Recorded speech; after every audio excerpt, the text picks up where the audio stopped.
إن الحمد لله نحمده ونستعينه ونستغفره ونعوذ بالله من شرور أنفسنا ومن سيئات أعمالنا. من يهده الله فلا مضل له ومن يضلل فلا هادي له، وأشهد أن لا إله إلا الله وحده لا شريك له، وأشهد أن محمدا عبده ورسوله. يا أيها الذين آمنوا اتقوا الله حق تقاته ولا تموتن إلا وأنتم مسلمون. يا أيها الناس اتقوا ربكم الذي خلقكم من نفس واحدة وخلق منها زوجها وبث منهما رجالا كثيرا ونساء، واتقوا الله الذي تساءلون به والأرحام إن الله كان عليكم رقيبا. يا أيها الذين آمنوا اتقوا الله وقولوا قولا سديدا يصلح لكم أعمالكم ويغفر لكم ذنوبكم، ومن يطع الله ورسوله فقد فاز فوزا عظيما. أما بعد، فإن أصدق الحديث كتاب الله عز وجل، وخير الهدي هدي محمد صلى الله عليه وسلم، وشر الأمور محدثاتها، وكل محدثة بدعة، وكل بدعة ضلالة، وكل ضلالة في النار. أبرغنا يتيبوا لبنجنا فويتيبوا منا، لا سيما كم كنت جفي كنت سمير الدنيا الله سبحانه وتعالى منسينا باليوم والي. السلام عليكم ورحمة الله وبركاته. بارك الله فيكم وجزاكم الله خيرا. olwaleero lunaku lwa hal yaumuka islamiyun, abafu lunaku lw'Isiraamu. wa barakallahu fikum wa jazakumullahu khairan. oluganda bibitiibwa hal yaumuna islamiyun, abafu lunaku lwaffe lw'Isiraamu. topic yaffe emanyikidde olwaleero biidhnillahi tabaraka wa taala, era nga tuli ku nsonga ennene ennyo eteekeddwa okubeera mu bulamu bw'omusiraamu mu lunaku lwe. abaffe hal tuhafidhu ala adhkari sabah wal masa, abaffe weekuumidde mu lunaku lw'omulimu okujjukira ow'ekitiibwa Allah tabaraka wa taala ku makya n'akawungeezi. abaffe obulamu bwo obwa buli lunaku bulimu okujjukira Allah azza wa jalla ku makya n'akawungeezi. bw'obanga obulamu bw'omwana wattu tebulimu kujjukira Allah tabaraka wa taala ku makya n'akawungeezi, munnange oli bubi, munnange oli mufu, munnange olabye, era weeteeketeeke weeyambe odde mangu kukujjukira Allah subhanahu wa ta'ala mu lunaku lwo ku makya n'olweggulo. gwabadde munnange akyekwatiddeko ng'okyekutteko, ogenda nakyo mu maaso, oli ku luŋŋamu, oli ku bulungi, oli ku nkola yennyini omubaka sallallahu alaihi wasallama gye yajja nayo, era oli ku nkola yennyini Allah tabaraka wa ta'ala gy'atuyigiriza era gy'atukubiriza okubeera nga tumusinza nayo biidhnillahi tabaraka wa ta'ala, nga kwe kumujjukira sabahan masa, ku makya n'olweggulo biidhnillahi tabaraka wa ta'ala. oluganda bitiibwa barakallahu fikum jazakumullahu khairan. twagamba nti min adhkari sabahi wal masa, muzimu ku adhikari, muzimu mukumu kukujjukira Allah tabaraka wa ta'ala kwe tukola.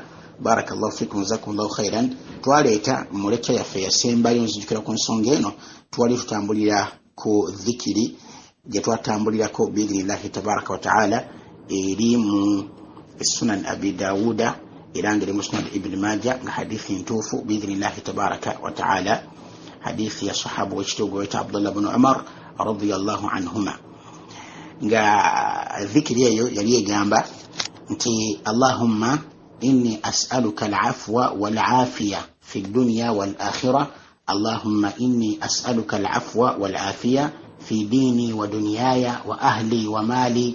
اللهم استر عوراتي وآمن روعاتي. اللهم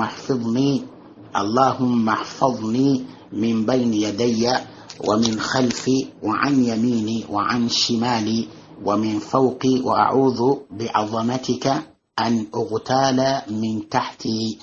يذكري جتوليكو بإذن الله تبارك وتعالى era nga nzijukira bulungi twagirabako ekitundu biidhnillahi subhanahu wa ta'ala, netugamba nti kitundu tujja kiraba. twakoma wagamba nti Allahumma stur awurati, ay Allah tabaraka wa ta'ala mbikkirira oba bikkirira obwereere bwange. sogeyo twagiraba biidhnillahi subhanahu wa ta'ala ne dhikiri eyo insha Allah, era nga tugenda okutandikira tugimaliyo dhikiri. wagamba nti wa amin rawati. Allahumma hfadhni min bayni yadayya wa min khalfi wa an yamini وعن شمالي ومن فوقي وأعوذ بعظمتك أن أغتال من تحتي بإذن الله تبارك وتعالى. وبارك الله فيكم وجزاكم الله خيرا. kati qawluhu alayhi salatu wassalam ekigambo ky'omubaka sallallahu alayhi wasallam nga tuyigiriza ebigambo ebyo tubeere nga tubyogera ku makya n'olweggulo mwe muli ekigamba nti wa amin rawati era Allah tabaraka ta'ala beera nga okugamba omponye okutya. rawati jam'u raw'a wa hiya المرة الواحدة من الروع وهو الفزع والخوف. agamba anyonyole ebigambo by'omubaka sallallahu alaihi wasallam ti ekigambo rawat bibanga okutyanga kungi. rawa kwe kumu ali muhimu nti Allah musaba kuwonye tabaraka wa taala kwegamba emiteko gy'okutya gyonna n'okwekanga n'okutya byonna Allah subhanahu wa taala omusaba okubeera nga abikukingiriza nga abikuwonya. mumwe omuntu nga wangalira mu kutya, abantu nga bawangalira mu kutya, embeera zaabwe zonna za kutya, imma mu ntalo, imma mu kulumbagana, imma mu kulumbwa, imma mu kukolebwako obulabe, bantu nga bawangalira mu kutya ebbanga lyonna. ne Allah subhanahu wa ta'ala nabikira ku makya nga gwa kuwangaziza nga tolina kweraliikirira mu kutya, si gwa ku mubiri gwo gwe kennyini, si mu ku bantu bo, si ku maaliyo, wabula nga Allah subhanahu wa ta'ala akuwonyeza okubeera nga otya.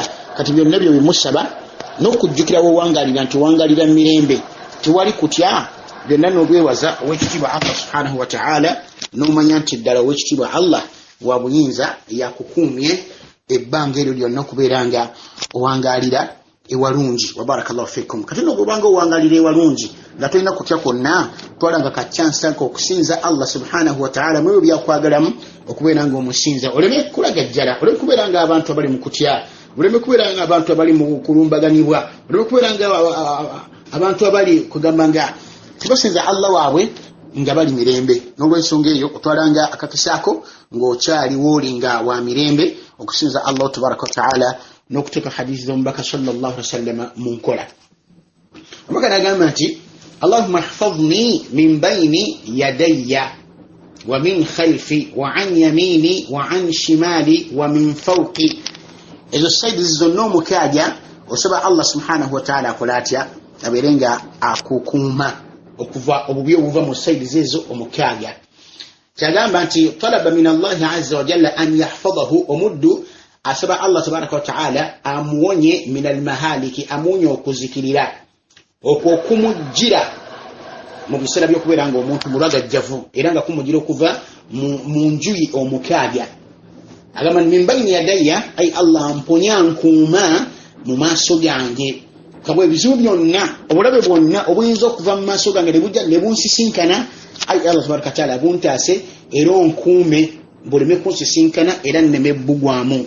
wa min khalfi, era onkuume ay Allah tabaraka wa ta'ala emabega wange. abakulu nti obuzibu bwonna obulabe bwonna obujja okuva emabega ne bunsisinkana, ay Allah beera nga obunkuuma, beera nga omponya biidhinika tabaraka wa ta'ala. wa an yamini, era omponye n'obubi n'obuzibu obuyinza okunzigira ku saidi ya ddyo wange. byonna osobola Allah tabaraka wa ta'ala akuwonye. obuzibu obusobola okujja ku ddyo, Allah subhanahu wa ta'ala akukuume abeere nga abuzzaayo, obeere nga tobugwamu, obeere nga tebukusinkana.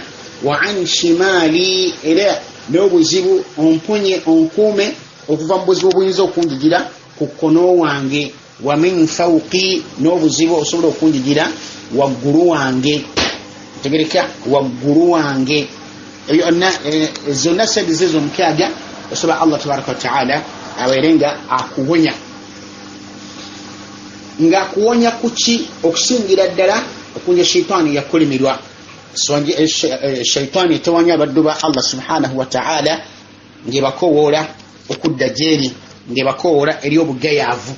kati saidi zezo zonna mwana wattu shaitaani ye kugamba la hawla wala quwwata illa billah bwe yamala okutegeera nti Allah subhanahu wa ta'ala ebyayo bibi era ewedde nebeera nga yadda ku baddu ba Allah subhanahu wa ta'ala ne yeewera okubeera nga ejja kuleeta, ejja kubabuza era ejja kukola ekisoboka kyonna okubeera nga ebatawaanya. wa barakallahu fikum wa jazakum Allahu khairan.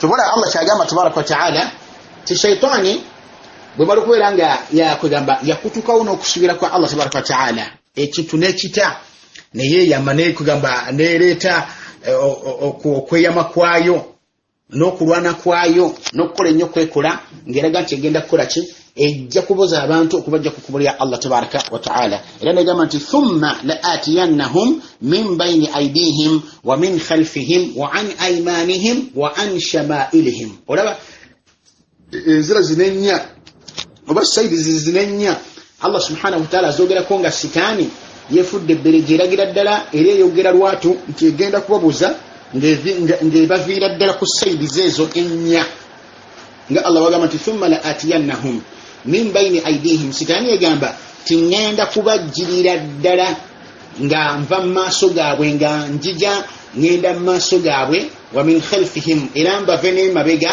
wa an aymanihim era mbave ne ku saidi eyaddyo wa an shama'ilihim era mbave ne ku saidi yaabwe eya kkono mbabuze ay min jami'i ljihad waljawanib kwegamba yewera tegenda kujja ng'etujjira mu saidi zonna ng'eva mu saidi zonna wa min kulli tariqin yatamakkanu fihi min iradi ba'di maqsudihi fihim era nga agamba nti ejja kujjira mu buli kkubo lyonna eryo lyeneetebenkereramu okubeera nga abantu ebazza ku kwagala kwayo n'okubabuza tegereka oluvannyuma nebeera nga bwe yamanya omuntu nti muntu agenda kubeera munafu mu nsonga eyo mwana wattu neerowooza era nekakasa okulowooza kwayo tegenda mubuliza ddala era abantu ba Allah subhanahu wa ta'ala tebajja kumwebaza negamba nti wala tajidu aktharahum shakirin era tojja kusanga basinga obungi mu bo nga bakwebaza gwe Allah tabaraka wa ta'ala lwaki فإن القيام بالشكر من سلوك الصراط المستقيم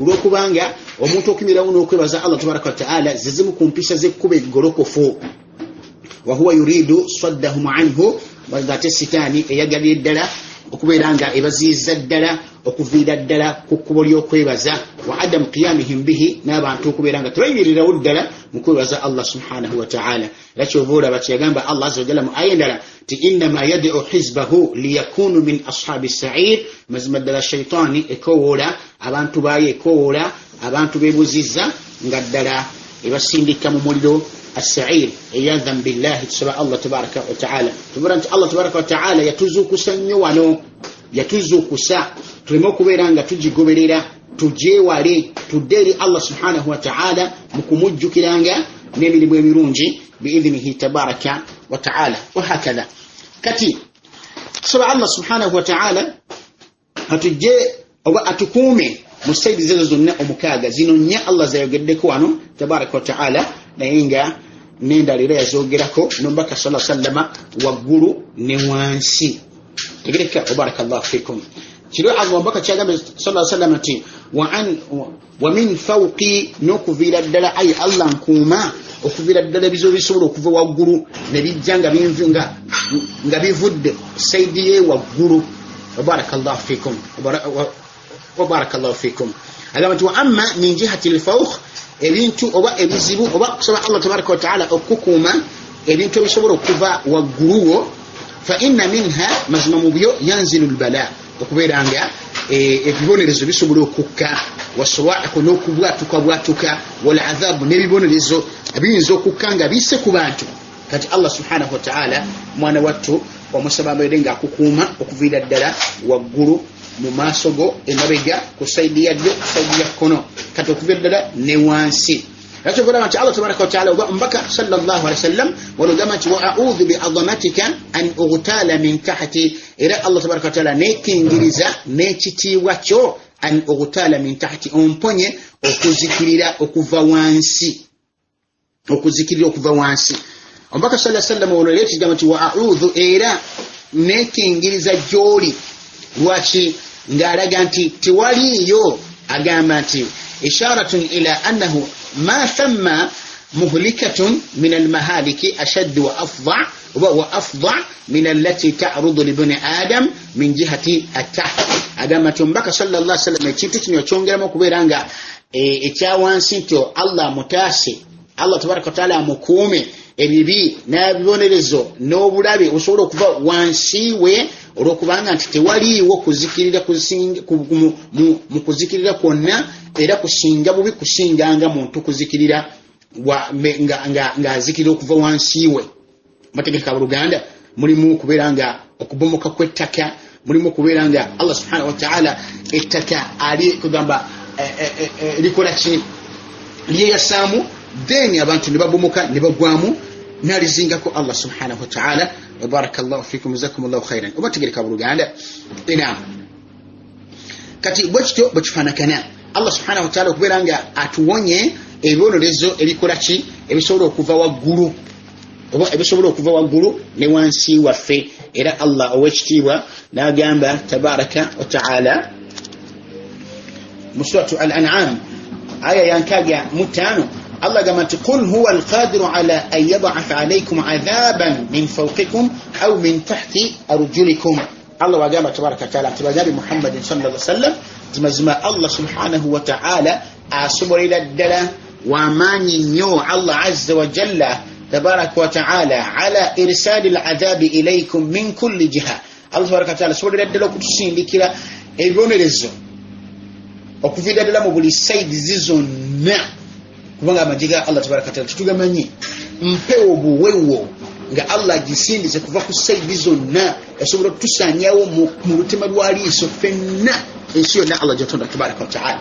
Nebyonna Allah asaasira busaasira subhanahu wa ta'ala. Allah ayinza kusindika nfuufu musenyu nga gutumbidde waggulu ne gujja ne gusanyawo buli kamu konna. Allah subhanahu wa ta'ala asobola tusanyawo namukka bukka ne guva mu buli saidi yonna nga guzze kusanyawo busanya. Kati bintu bingi Allah ayinza okuzikiriza nankuba ng'eva waggulu, nkuba nga mulimu amayinja, mulimu emizira, mulimu ebiki, mulimu byonna nga mwebiri nga Allah subhanahu wa ta'ala. Naye Allah subhanahu wa ta'ala olwokubanga atukuuma yensonga lwaki mwana wattu barakallahu fikum wa jazakumullahu khairan okubeera nga Allah subhanahu wa ta'ala yatukuuma nnyo mu ngeri zonna. Era tumusaba ow'ekitiibwa Allah tabaraka wa ta'ala agende mu maaso n'otukuuma n'okubeera nga atukuuma subhanahu wa ta'ala.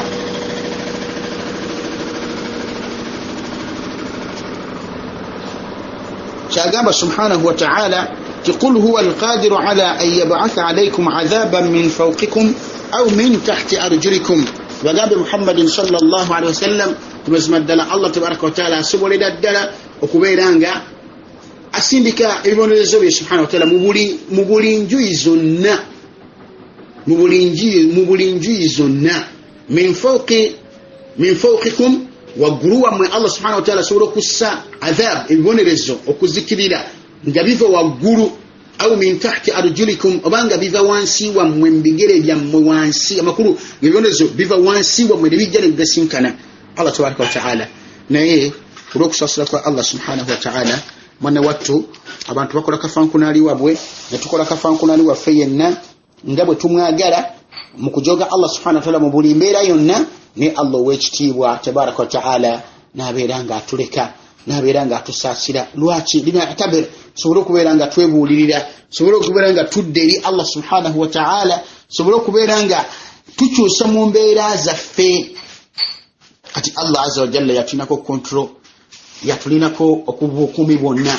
Kati dhikiri eno mwana wattu ebeere nga ogisoma ebbanga ly'obulamu bwo lwonna ku makya n'olweggulo, era beera ng'ogikwata biidhnillahi subhanahu wa ta'ala. Gikozese sabahan wa masa ba'da al-asri wa ba'da al-fajri, tubeere nga tugisoma. اللهم إني أسألك العفو والعافية في الدنيا والآخرة. اللهم إني أسألك العفو والعافية في ديني ودنياي وأهلي ومالي. اللهم استر عوراتي وآمن روعاتي. اللهم احفظني من بين يدي ومن خلفي وعن يميني وعن شمالي ومن فوقي وأعوذ بعظمتك أن أغتال من تحتي. تكرر Buluganda وهكذا. Katusaba Allah subhanahu wa ta'ala aberenga akuwonya ebintu byonna obeere mu baddu ba Allah subhanahu wa ta'ala abenyagidde obukulibwa Allah subhanahu wa ta'ala mu lunaku lwabwe. Teeka dhikiri eyo, teeka okujjukira ko Allah tabaraka wa ta'ala mu bulamu bwo obwa buli lunaku. Hal yawmuka islamiyun هل تحافظ على أذكار الصباح والمساء أبفو النكر في السلام والنكر السلام والنكر أبانت السلام أبفي تجكر الله سبحانه وتعالى كما كانوا ويقولوا كلمة جكر النيو نذكر يو جيكوا تكون kuba nnene nnyo tegeera makulu gaayo gajja kuyamba okutegeera obukulu bwayo gajja kuyamba okubeera nga tojeerabira biidhinillahi subhanahu wa ta'ala ate beera ng'ogiyigiriza beera ng'ogisaasaanya biidhinillahi tabaraka wa ta'ala abaligala bebitiibwa ndowooza tujja kutandikiraawo n'obutagala kuwanvuya nnyo n'okubeera nga tubadde just tumalayo ekitundu kya dhikiri eno ekyasigala biidhinillahi subhanahu wa ta'ala tetwagadde kuyingira mu dhikiri endala olw'okubanga ejja kuwanvuwa tubeerenga ate tuwanvuwa twagadde kumaliriza dhikiri eno gye twatandika biidhinillahi subhanahu wa ta'ala gye muwulidde obulungi ennyo era buli omwafuga okubeera nga agikwata inshallah tabaraka ta'ala n'okutegera amakulu gaayo n'okugikozesa ku makya n'olweggulo biidhinihi tabaraka wa ta'ala subhanaka allahumma wa bihamdika ashhadu an la ilaha illa anta astaghfiruka wa atubu ilaik wassalamu alaikum wa rahmatullahi wa barakatuhu. Ahmad Muhammad Al-Duji.